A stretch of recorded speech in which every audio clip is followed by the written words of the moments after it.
What's up? Matt Clark here at the new Matt Clark. I speak on prison, I speak on addiction, and hopefully by sharing my experience with you, we can save some lives. So please subscribe to my channel. We're trying to keep a positive message here. I love each and every one of you at the new Matt Clark. So what's up? What's good? Matt Clark here at the new Matt Clark. How are each and every one of you doing on this amazing Monday? I'm doing great. My girl's doing great. My family's doing great. And I hope each and every one of you are doing great. I want to say thank you to each one of my 1,950 something subscribers. You guys mean the world to me. The movement is real. The movement is growing. So thank you very much. If you could please hit that like button and that subscribe button and that bell notification button so you get these videos when they're new. If you could share with somebody on social media, help spread the message, help spread the word, that would be amazing. And there's a PayPal option if you would like to help, donate, and support the channel. The link will be in the description. So this is interview number 1, and I wanted to bring my friend on, Jeff from Grind and Shine Recovery. I'm happy to have you, bro. I know you put in the hours. I know you put in the work, and I just wanted to have you on and let you tell your story. Hopefully my subscribers can come and help you out and just listen to your message because I feel like you have a positive message. So I'm just going to ask you some questions, and we'll get from there. And first, though, I will let you tell everybody who you are, where you're from, you know, how much time you've done, etc. All right. First off, I'm Jeff Wilson. I got a channel called Grind and Shine Recovery. Altogether, I've done about my last bid was 3 years, and I had a couple other small bids in between there. And, you know, my time was done in Ohio, so I did state time in Ohio. You know, because down here it's state and then you got feds. So, but I went to Ohio State Penitentiary, and I've been to 2 different camps. I mean, I've been around, you know, in the state system here quite a bit. Okay, so I understand, like up here we have provincial and federal, and if you're in federal, you're doing 2 years plus, and if you're in provincial, you're doing 2 years or less, or you're pre-sentence dead time, like detention, right? Yeah. I know you guys have different system down there. Maybe you could explain that for us a little bit. Yeah, we don't have any dead time down here. So like while you're doing the trial thing, all that comes off whatever you end up, if you plea out or whatever you end up getting sentenced to, the time you wait, all time counts down here. That's one thing that's cool. But I mean, the laws, I don't, like I said, I've never really, other than you, I don't know anybody that's up there. So the state system, I mean, it's crazy because state to state, it does vary. Like I had a friend that did time, and I ended up seeing him in on my last bid in Chillicothe, my last place I was at. And when he came from Kentucky to Ohio, he couldn't believe how grimy the difference was, because, you know, people are getting, you know, done in over a soup or you know, a goodies powder. And then, you know, he was used to being somewhere where it was a lot more lax. You know what I mean? So it does definitely vary state to state, even prison to prison. You know that. I'm sure you know that. Well, for sure. Here, if you're doing federal time, even though you're doing more time, you're doing a time for more serious crime, it is much more relaxed. The provincial environment, pre-sentence custody, like before you actually get any time, before you're found guilty, is the most kind of out of control, aggressive, you know, dog eat dog kind of world. And up here, we do get time for that. We actually get time and a half because we're on a 2/3 system. So whether you get sentenced provincial or you get sentenced federal, you get out at 2/3 of your time regardless. Yeah. Because, you know, they don't want overcrowding in the system, I guess. If you're federal, the rest of the time you're on parole.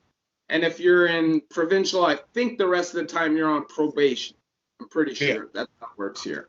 Yeah, see here, the way, like, you can get out, I got out on like a judicial release to where I was on probation through the county I got in trouble for. But like the way my bid went, the way, you know, state bids go is you'll start off in the county and, you know, you go through your sentencing and everything. And then in Ohio, it's Central Receiving Center, and you'll go up there. It's Orion, Ohio is where it's at. And that's a level 3, which is the highest, you know, one of the highest levels we have here in Ohio. Now, that's like 23-1. You know what I'm saying? You're just getting classified. You're there.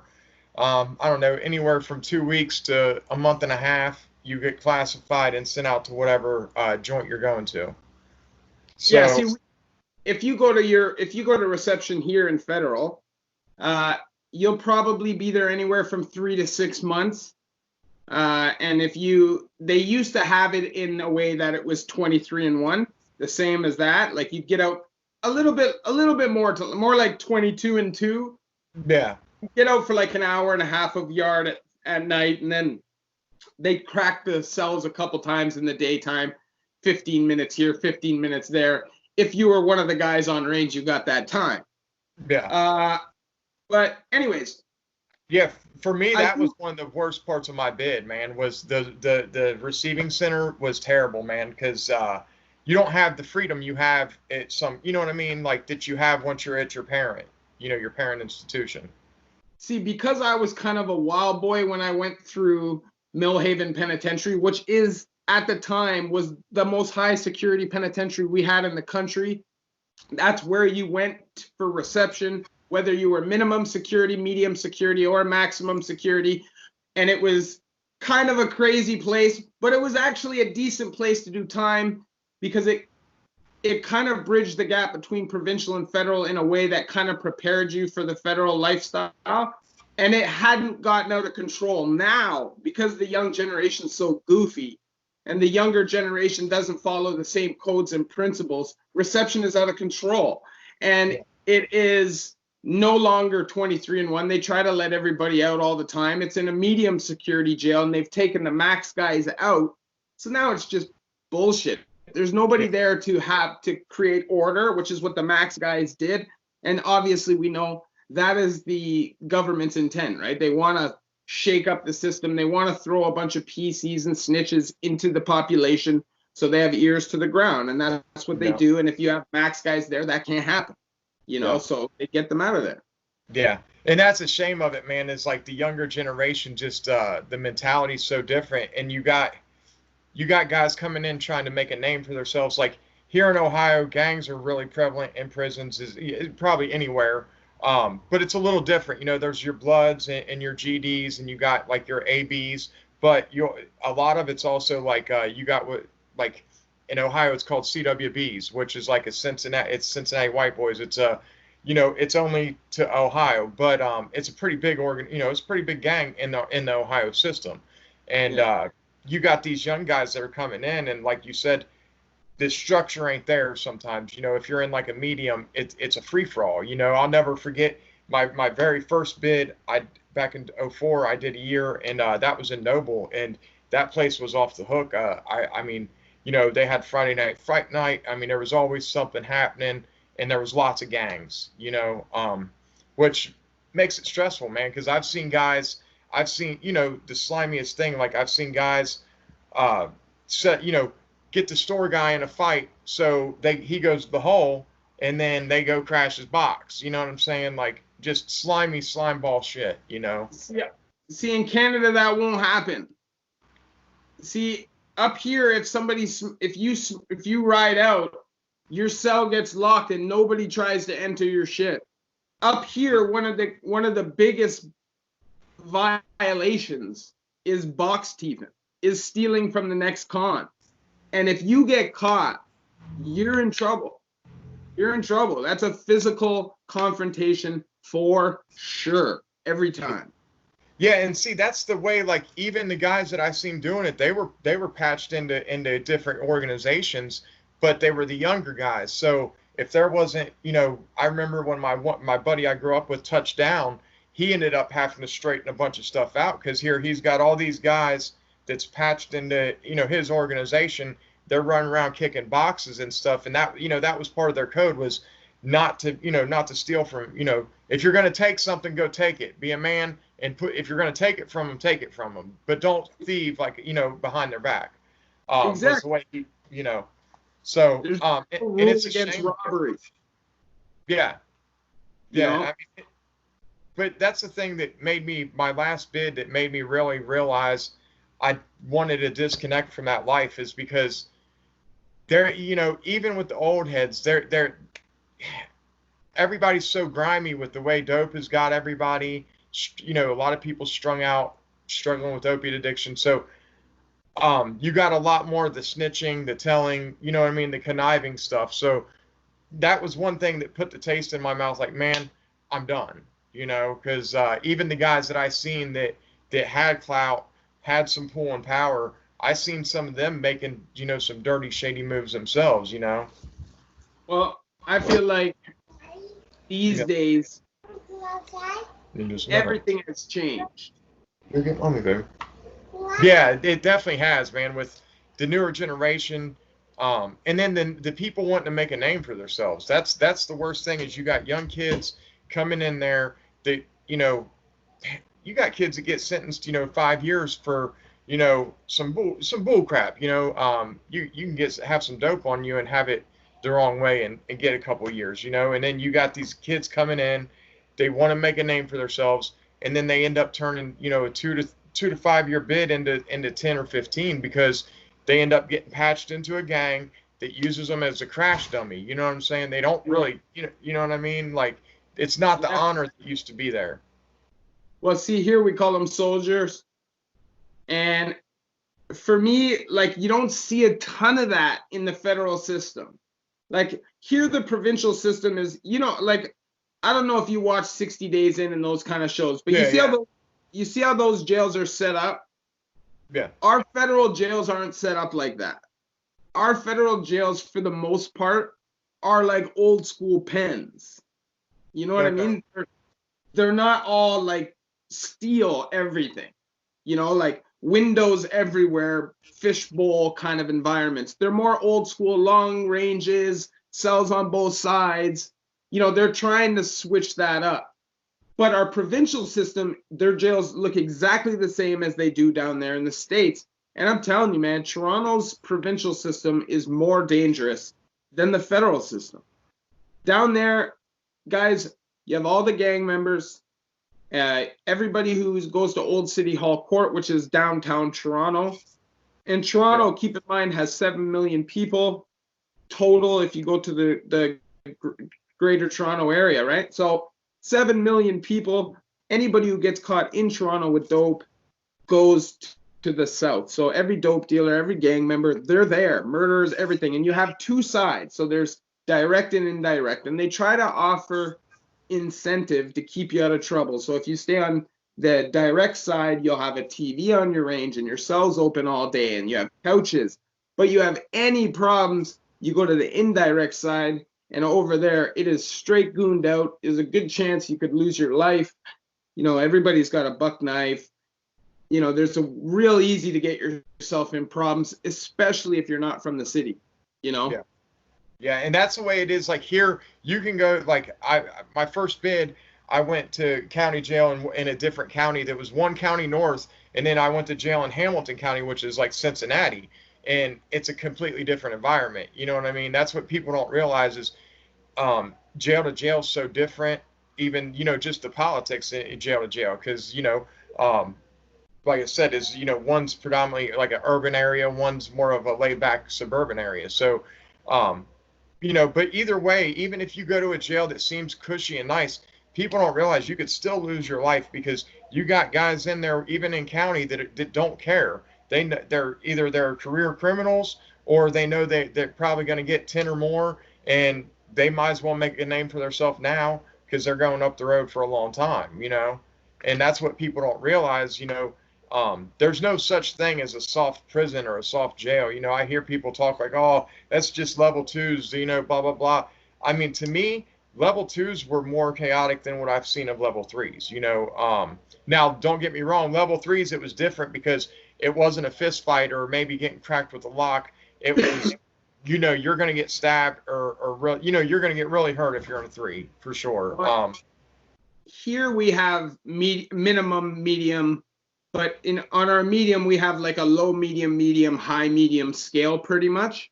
And there's a big jump from a low medium to a high medium. And like if you're in a place like Fembrook or Bath, right? Those are the two low medium security penitentiaries in Ontario. you're cooking your own food. You basically live in like an apartment. You have a mattress on your bed, but you're in two bars. You're in cages. You have a Yeah. gym, basketball courts. You can walk outside to go there. It's set up like a little town.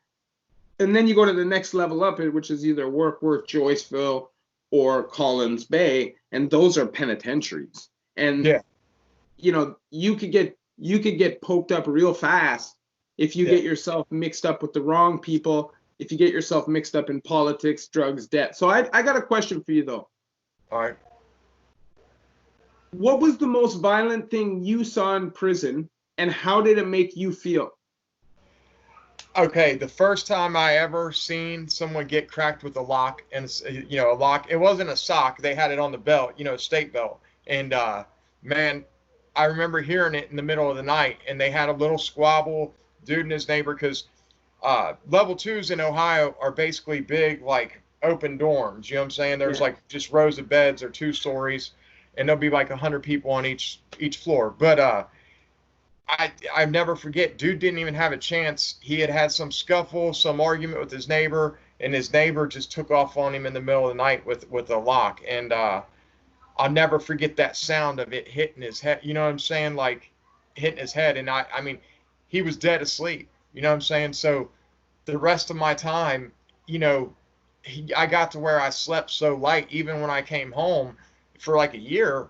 If someone touched me in my sleep, I would, I was ready to, you know what I mean? You were ready to go because that was the circumstances you lived in, I've seen guys get stabbed and stuff, but I know dude who got hit with the lock somewhat. Me and him went from county jail and went up together kind of. And, he was not right ever since then. This guy's partially, mentally challenged because, some little, I don't know if it was a debt or what the deal was, or if him and his neighbor had a beef over him not keeping his side clean, because that's what people don't realize. That stuff happens, anywhere. Because you got level twos, you can have guys, even though it's just a medium, you got murderers there. You know what I mean? You got guys who they're doing the rest of their life, so they just work They their got to levels down. cascade down, right? Yeah, yeah, they want to get down to have more freedom, more yard times, things like that. Um, so that's Well, go ahead. well, I'll say this. I've also seen somebody get his head smashed in with a lock. And when I came into the room afterwards, the whole floor was blood and vomit because he had been concussed as well. And the gashes in this dude's head, man. And he was a soldier. I rate him. He took what he could, but man, it was bad. And they didn't even have it attached to something. It was just in his hand, just smacking him with it in his hand. So I understand that's. I would have probably rather got poked up than hit with a. I mean, for real, because just the damage I seen them locks do on a belt or in a sock, man. It's like that's like a ball and chain almost, you know. And that's the thing, man, is people don't realize, man, and it turns people into animals. That's the other thing is I realized if I didn't get out of that lifestyle, I was going to be one of these guys who, is doing time the rest of their life, and that's the main thing that, that deterred me is just, that violence. I don't care who you are, how hard you are. It's not good for anyone to have to live on that high of security. You know what I'm saying? Because I can totally relate because in all of my years, and I've done a lot of time, that I've done 17 years, and all of my years, the last bid I did was the most violent bid for me. And it seemed that I was progressively getting angrier and angrier and deeper into the violence inside. And that was a big reason as to why I decided to stop as well, because I felt myself getting swallowed up. And I knew that I was headed down the path of being one of those old heads. And I'm telling you right now, a lot of people talk about the wisdom of an old head. But I'm not taking wisdom from anybody who's an old head locked up. And that's just a fact. It takes a long time to get into that situation. You have to get caught up and caught up and caught up and caught up and caught up. So that's the last advice anybody should be taking, really. At the end of the day, you should just go with your heart and what you feel is best for you and your situation, because, you can't ask people advice, really. You can ask them for advice so you can maybe use it as a relatable uh, uh, situation, but nobody can give you direct advice because everybody's life is individual and different, and how we all perceive things and handle things and react to things is different. So, you know, I do have another question for you though. What All do you right. think? What do you think was the biggest hurdle for you getting out of the system? Oh man. Getting out with no support. I got out, and I tell you what, I was fortunate. I got out on judicial release, which you file for judicial through the county you got sentenced by, and they'll let you out on probation, basically. Okay.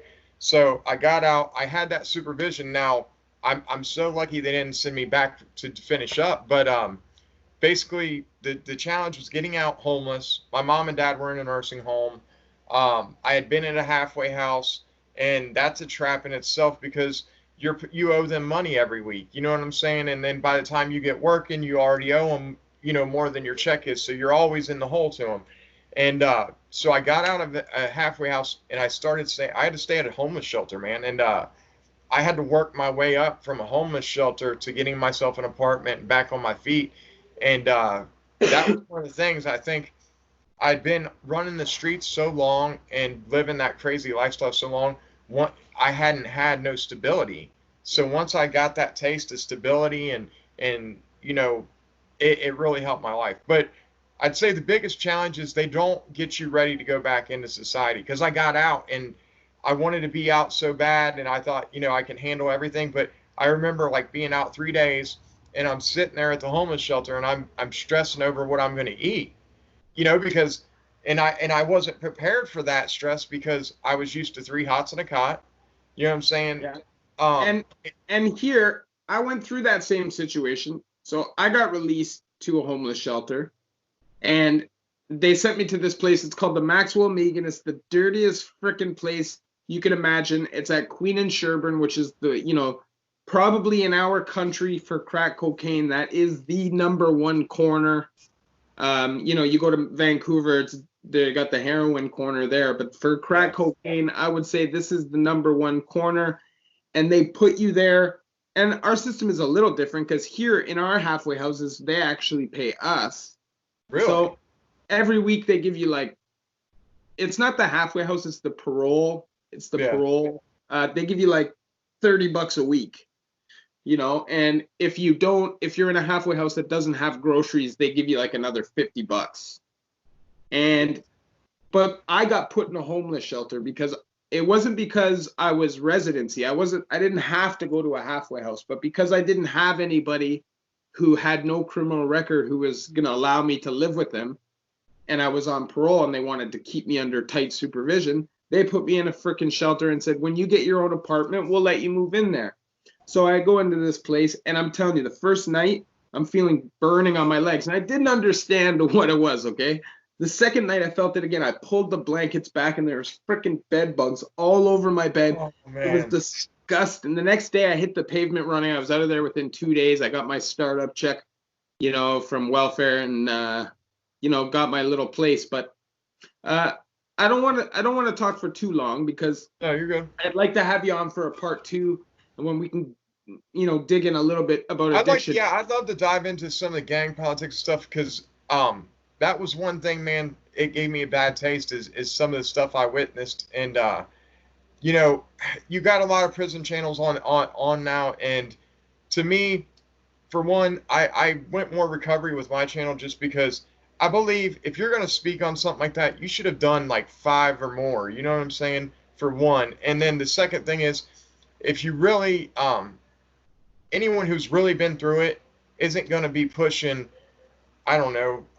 They're gonna be pushing a message like you or Big Herc because they've seen the pain that it causes. They're not gonna glorify the gangs or any of that, and that's one thing I really admire the way you're doing your message, man, because you're letting people know, man, that you can get on your feet, you can change, and you don't have to stay in that. And the one thing, the biggest thing for me is if you stay around the same type of people and people involved with gangs and stuff like that, you're never gonna progress. You know what I'm saying? Um, And and I can tell you right now, okay, people get this mixed message, especially people on YouTube and stuff like that. they get this mixed message about what's tough and what's gangster and who's really a badass and who's not. And it doesn't really matter. But at the end of the day, we all know, okay, for you to be running a prison, you got to be a big man. Yeah. If you're not big in size, you're big in stature. You understand? So I listen to everything with a grain of salt and with as entertainment. But I do say this. I'm happy if any prison channel can get out and turn their life around. And as long as they're not promoting a negative message, I'm all for it, you know, because we all have different stories. We all have different passions and we all have different ideas of what people want to hear. And, you know, not everybody is ready to change. And sometimes people need to see that too. And not because necessarily they want to follow that, but maybe that's a good way to see, right? Like if you see somebody start up here and then you watch their crash, you know, sometimes people got to learn the hard way. Yeah, you know what I'm saying? And for sure. For sure. Yeah. And like I said, anyone who's out here doing positive things, man, all the power in the world to them. I support almost all the prison channels. I just think when you're talking about gangs and stuff, I think it shouldn't be glorified, just flat out. Because anyone who's been involved in it knows what it does to your life. And, you know, there's a lot of griminess in it. And it's not fun. Like, yeah. This is the thing. Anybody who's been through any real prison violence, okay, understands that this is not fun. This is not a game. This is scary. Yeah. And it doesn't matter how gangster you are or how sick you are. Your butthole puckers just a little bit every time. Doesn't matter who you are. You know, unless you're a freaking psychopath. And I've seen guys run up on guys and knife them up first thing in the morning where they're stabbing them in their neck and their face. I've seen guys take shanks clean through their neck. I've seen guys get their brains stomped out of their head. It's not fun. And every time you see that or you're part of that, you lose a little bit more of yourself. And you get swallowed up and eventually you will become that. So you took the words out of my mouth, man. You know what I mean? Yeah. So anyways, I want to have you on for a part 2 so we can discuss addiction. I'm just going to, you know, do my little ending spiel, and then I'm going to give you the floor so you can shout out your channel, your Instagram, or whatever it is you want to do. Okay, brother? Yeah. So thank you guys for coming and watching the interview. It means the world to me that you guys take the time out of your day to watch this and listen to our stories. We're obviously not doing this for anything but information purposes. We want to share our experiences so you don't have to live them yourself. That's what's important. If you like this video and this interview, please hit that like button and that subscribe button and that bell notification button so you get these videos when they're new. I'm going to be doing more of these interviews. Hopefully, I can get it all figured out and get some Canadian guys on here, and we'll just get this moving. This is something I've been wanting to do, and it honestly pisses me off that it's so easy for me to do. But anyways, I just want to say, man, I really appreciate you coming on and being my first interview. I wanted to have you on. I just think you're a great guy. I think that your message has stayed true, stayed positive.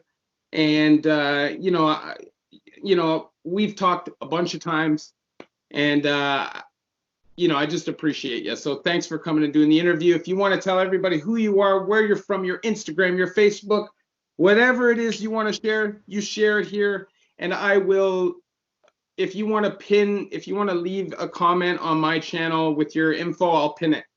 Cool. Yeah, I'll definitely do that. Anyone struggling with addiction, just come check me out. Grind Shine Recovery. That's on YouTube and Instagram. I try to do meetings, online meetings every Wednesday at 6 p.m. and Saturday, 6 p.m. Eastern time. And really, man, I just share my life, my recovery. I got a different view on recovery than a lot of people. It's all about just, you know, bettering your life. Everyone's going to have a different path of what works for them. So no judgment zone. Feel free to come by and check it out. All right, man. Thank you very much. All right, man. Thanks, bro. Thank you, everybody, for taking the time and coming and watching this interview. Peace out. The new Matt Clark.